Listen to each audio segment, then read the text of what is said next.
Welcome to the Pursuit of Wellbeing. My name's Maria Brosnan. I'm the founder of Pursuit and your host for the show. We're dedicated to providing wellbeing information, inspiration and support for teachers, leaders and school staff around the world. My guest today is Ernest Jenavs. Ernest is the CEO of Edurio. Ernest is a co-author of Edurio's research on Covid-19 impact on schools in England, which had over 45,000 pupils, parents and staff take part across 277 schools, the largest comprehensive multi-stakeholder review of the Covid-19 impact on schools in England to date. He's a frequent public speaker in the UK and internationally on effective use of stakeholder feedback in schools. And Ernest leads Edurio's policy guidance and has advised a number of education systems, as well as participated in policy debates with the OECD and the European Commission. That's quite a mouthful. Ernest, welcome to the podcast. Hello, hi, lovely to be here.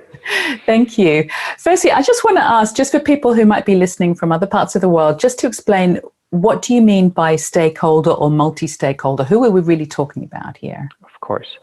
Essentially, our work is about supporting school leaders by listening to those affected by their work. So as an organization, we work with asking pupils, parents and staff members, along other groups sometimes, to share their views on how they are experiencing the learning process, the well-being side, the community side, and other elements of the school experience.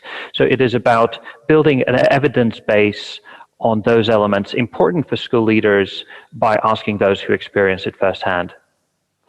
So you've just done this huge piece of research. Can you tell us just a bit more about, paint the picture? When did you do the research? Who was involved? And let's start to dig deep into what you found. Of course. So when in March the lockdown happened and Covid-19 kind of took over all our news feeds and our planning work, etc. We wanted to support the schools that we were working with and schools and multi-academy trusts that we weren't working with yet. And so we tried to essentially say, well, what are the important elements of maintaining while working in a disrupted mode. And so we worked with United Learning, a large multi-academy trust in the UK that we've been supporting for the last years on gathering the stakeholder feedback across all stakeholder groups. And we worked together and we tried to define, okay, what is important? And we said there are 4 areas important while working through a disrupted learning process. First is learning. So is learning continuing? Is learning happening? Second is well-being. Is everybody feeling safe, feeling respected and feeling like they are able to maintain their emotional, mental well-being? Third was community, which is in particular difficult to retain in a remote model. And the fourth was leadership. So the work of the school leaders is more important than ever. And so we designed a set of pupil, parent and staff member survey instruments to monitor those 4 elements and offered any school in England to take part. A lot of those were from multi-academy trusts, but also schools from the local authority part of the education structure and other schools. And so we had 45,000 respondents, so about 22,000 parents, about 14,000 pupils, and about 8,000 staff members take part. And from that, we then published 2 reports. The first one was a status quo of just saying what happened in this June to July period in England, which is when we ran the research.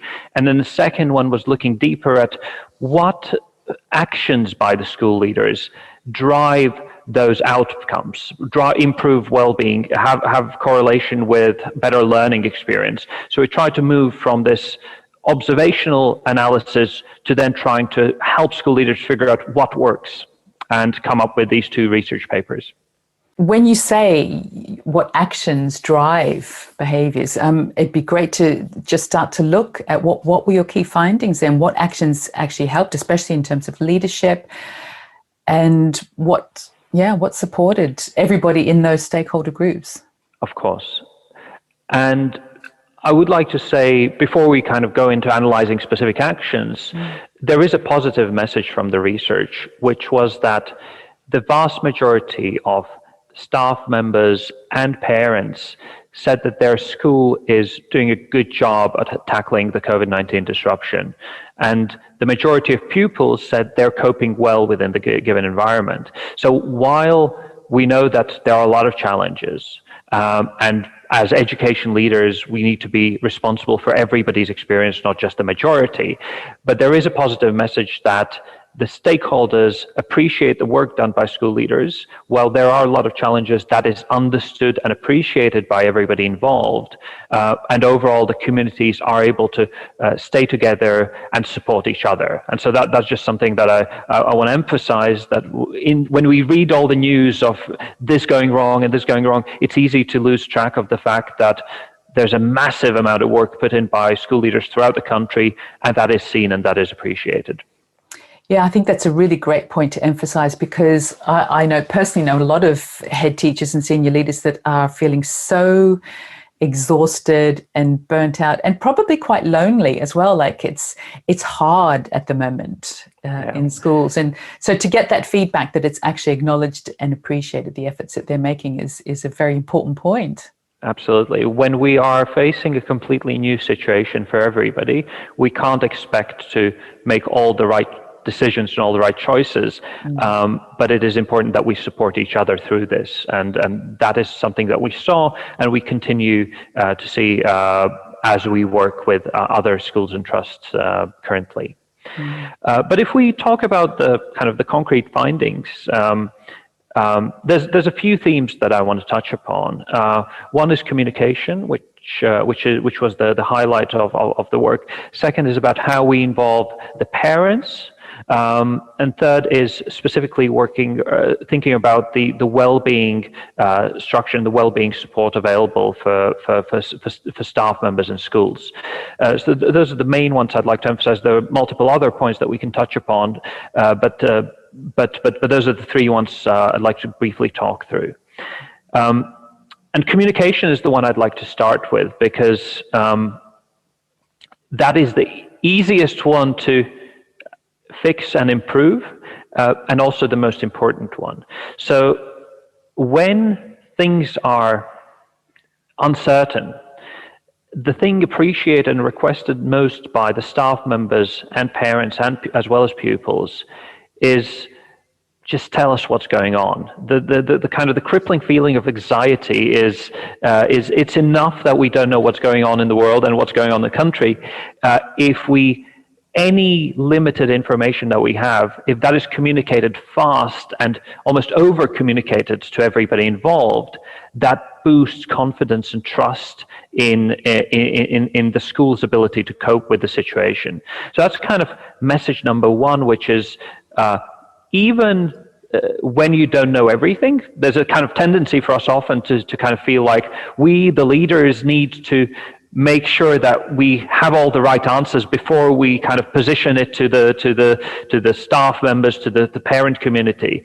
And the message from the research is very clearly, tell them what you know, but also tell them what you don't know, and tell that frequently, because only through doing that, they will appreciate the challenges that you're facing better, and also will be able to plan better around that, rather than kind of being in this uncertainty where, well, we might find out some new things tomorrow, but not quite yet. That's kind of the first thing. And I know, Marie, you saw the research as well. Is that something that you observed as well from the... Oh, most definitely. But it's common sense, isn't it? When when it feels like we're standing on shifting sands, when we have some information, we can make choices. That information is hugely important. And I really like the point that you made, that tell us what you don't know as well, because we don't expect perfection. We don't expect you to be, completely on it, because how can you be? The sands are shifting every day. Yeah, and it's always difficult for those. Essentially, we've had a term of firefighting, of trying to react to the issues of the day. And I know that for school leaders, that's often the case in a regular term, but now more than ever, there's been a reacting to constantly changing information, etc. And it's very easy to go from this problem to the next problem. And if you don't bring the staff along and the parent body involved, then it's really easy to feel more isolated than you need to be, and to not alleviate some of the anxiety that the extra information could do. Yeah, perfect. So tell us then your next point. Yeah, so the next point is, I touched upon the communication with parents, but one of the things that we observed in the research is that the role of parents has fundamentally changed in education during this term, where they're no more what you could consider customers of education, but they're partners in education. Yeah. And especially in primary school, their role in supporting their children, their role in observing how well their children are doing, is now an important part of the education process. And for staff members, thinking about the relationship with a parent body is an important contributor to everybody's well-being, so both the parent and the staff members' well-being. And so those schools that had policies of saying, okay, well, now the parent is a partner in the education process, we don't only need to tell them what's going on, but we need to support them as not replacing the teacher, but supporting the teacher with providing the education to their child. And so that would be the kind of the second message in think about the parent involvement in the education process more fundamentally, and think about how you can support them in trying a new skill that they have never had to do, which is an education skill, while juggling that with their full-time job, because in a remote disrupted setup, they will be a key influencer of how the child is experiencing the education experience. Absolutely. And also for those teachers and leaders that have their own children, and I have several personal friends, that it's a huge workload on teachers and lead, it's across everybody. So what did your findings show about workload and how people felt about their workload? Absolutely, and that's where we shift into the kind of third part of the main points, which is about overall well-being support, but that also includes the workload support. Much like our past research, workload highly correlates with well-being. So, and I don't say that workload in terms of hours, but workload in terms of feeling on top of things, feeling like you are able to complete what you set out to do, and whether you're able to manage and stick to your deadlines and tasks. And so that's important to acknowledge, that workload isn't just an absolute amount of hours that we need to think about. It's about what proportion of our day is spent dealing with tasks that we shouldn't be dealing with, and what proportion is on task, and how happy we are feeling with what we've achieved. Like in the past, workload is a challenging area. In education, this is particularly true for school leaders and IT technicians, where they've experienced a massive increase in workload, where school leaders have this massive additional set of responsibilities that they need to take care of. And obviously IT staff, also that's something we need to acknowledge, are facing a lot of new challenges and a lot of new concerns. When we asked school staff about workload, it was interesting for us to observe that overall the results were more positive than our research prior to COVID-19. But we also need to appreciate that this was during a period where different schools had very different approaches. So some didn't ensure a direct learning experience to the pupils, and just sent materials home as supporting the self-education process, and some had a different approach. But overall, in the summer term, school staff presented a more positive I shouldn't say more positive, a less negative picture on workload than they had in the preceding terms. But that still massively differed school by school. So we had schools where everybody was feeling really overworked, really burnt out, and not on top of things, and we had schools that felt in control. And so a lot of what the school does influences the workload on staff, and where workload was most positive, that obviously had a massive positive correlation with overall emotional well-being of staff members and feeling on top of things. So that's workload from a staff perspective. From a pupil perspective, and from asking the parents about the pupils' workload, that was where we actually did ask how many hours per day on average did you spend on schoolwork while working remotely. And we found that 5 to 6 hours was the most positive in terms of the learning progress and also the emotional well-being. So emotional well-being, 3 to 6 hours was the kind of the most positive. So if you only spent 1 to 2 hours on learning as a pupil, you were likely to experience more anxiety and stress than those who worked more, and those who spent more than 6 hours, again, the well-being dropped.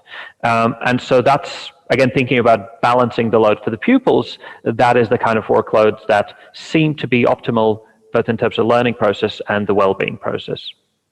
Yeah, I have personal experience of that. I have a nephew who, he's 15 and just was doing so little work despite my sister's best efforts. And he was getting increasingly anxious because he knew he should have been doing more, and he just could not find it within himself to do it. And so I can really relate to that increasing sense of anxiety and worry, because you know that you're slipping behind.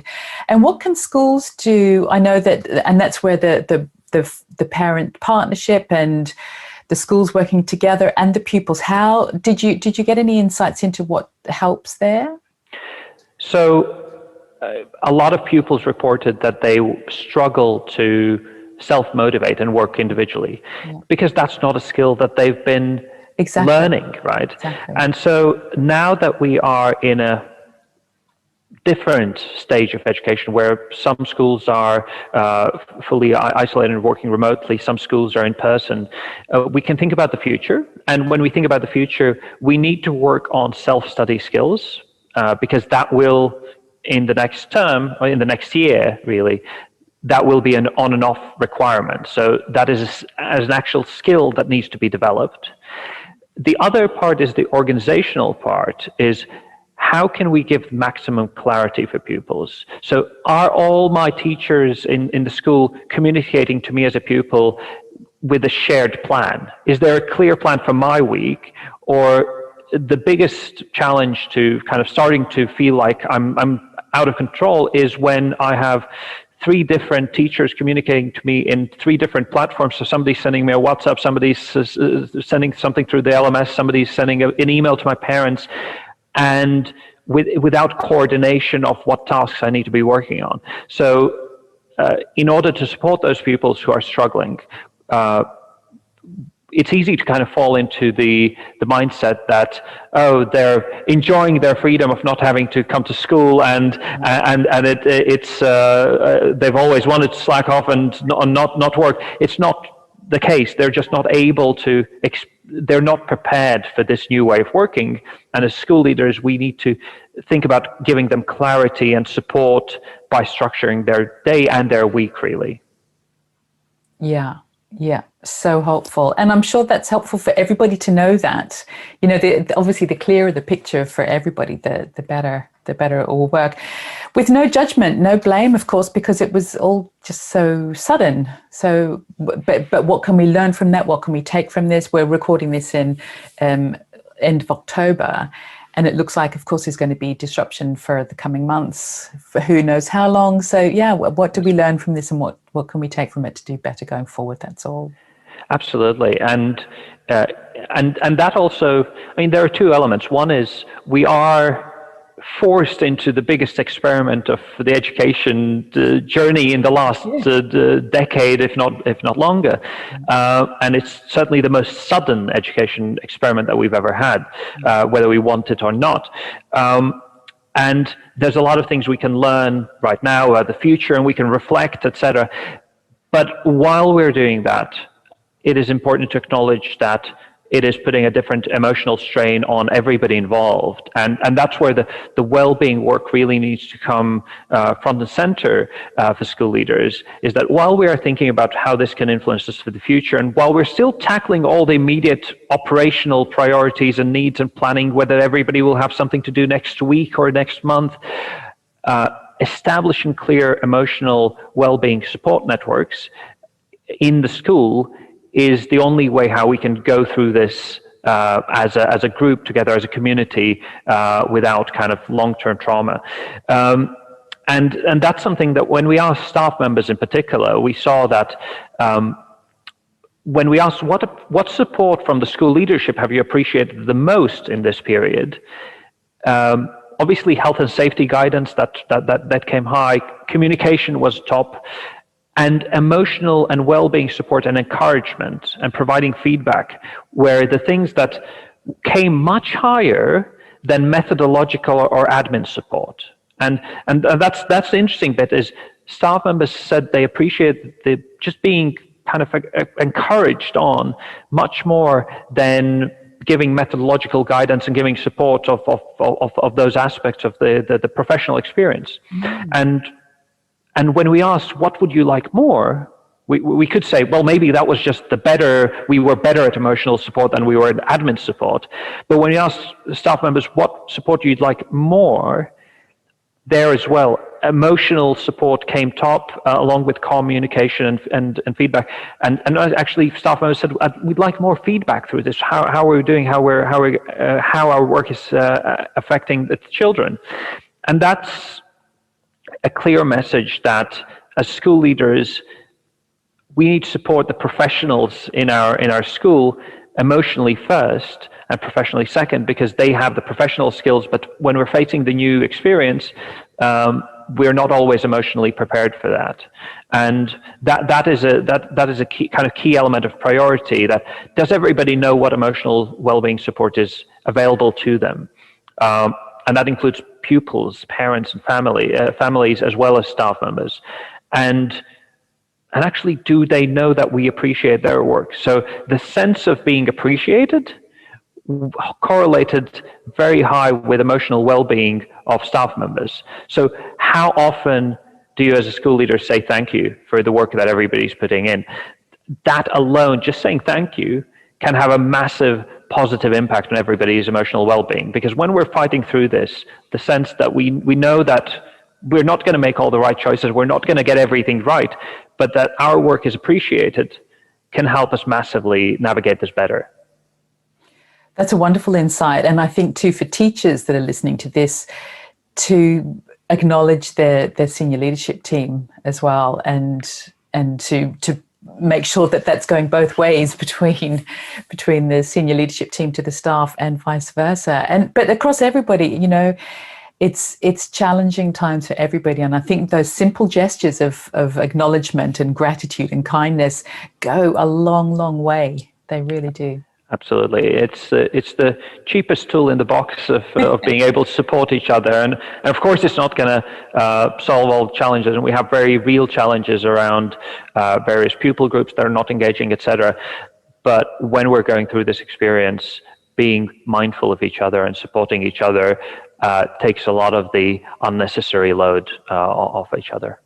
It's really, I'm really heartened to hear the research shows that, because, it's almost instinctive. We would know that, but it's very heartening to see that the numbers bear that out. Absolutely. In many cases, research really just serves to quantify common sense, if you will, where, for example, when we previously did our staff well-being and working conditions research, that was in 2018 and 19, and that obviously continues, But we found that, leadership is the strongest correlating factor with staff likelihood of staying or leaving in their job.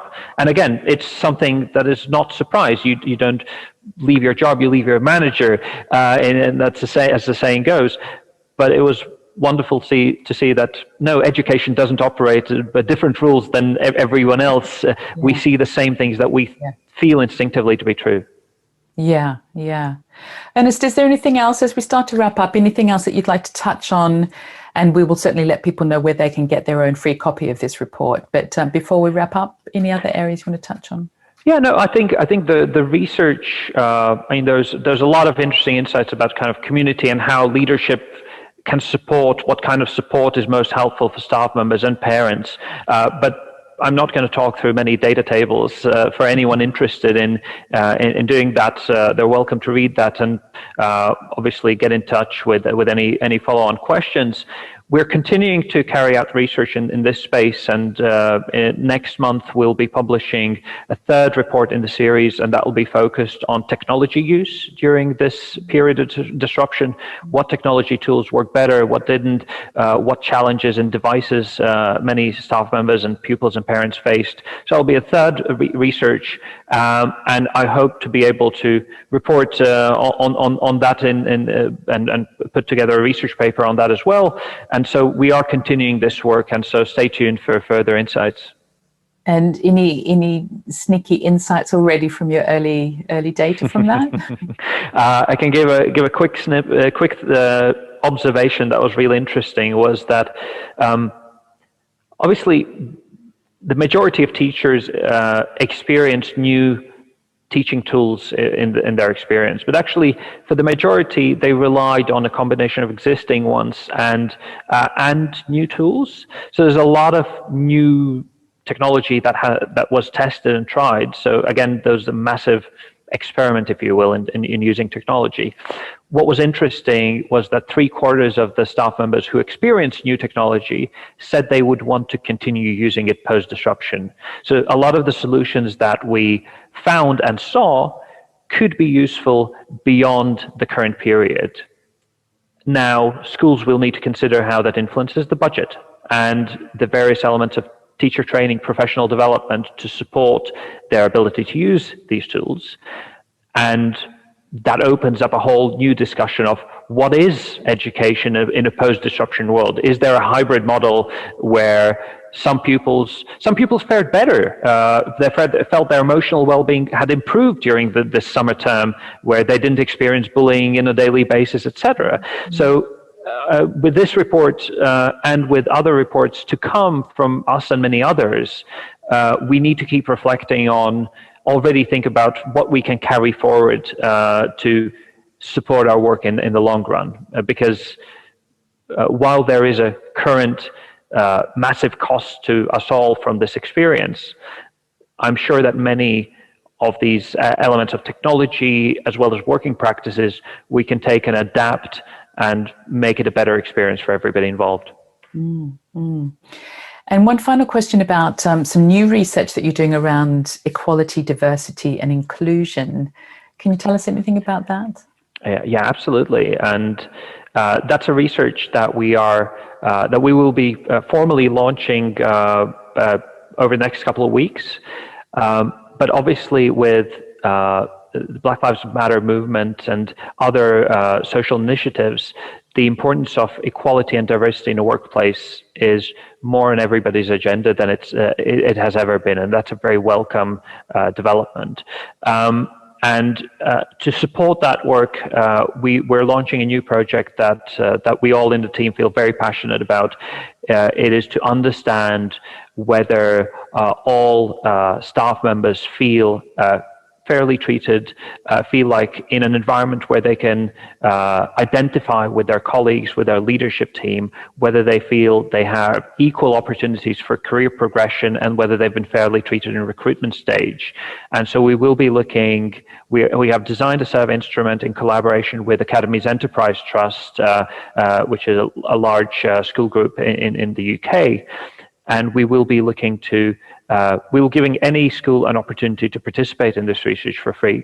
And we will be, again, publishing a report early next year on the main themes supporting the equality, so whether all staff members are treated equally, diversity, which is whether there's diverse staff body on the staff, but also on the leadership, supporting that of the school, and inclusion, whether everybody feels safe, valued, and respected. And so that's a very, very exciting project. So thanks for mentioning that, and we will be reporting on that early next year. And so for anybody that might want to be involved, how should they reach you, Ernest, to see to join in with that piece of research? We will be putting together a page on the website that will explain how any school can participate, but also if there's an opportunity to share my email address with the webinar, or then anyone can get in touch with me directly, and I will be very glad to explain how people can join.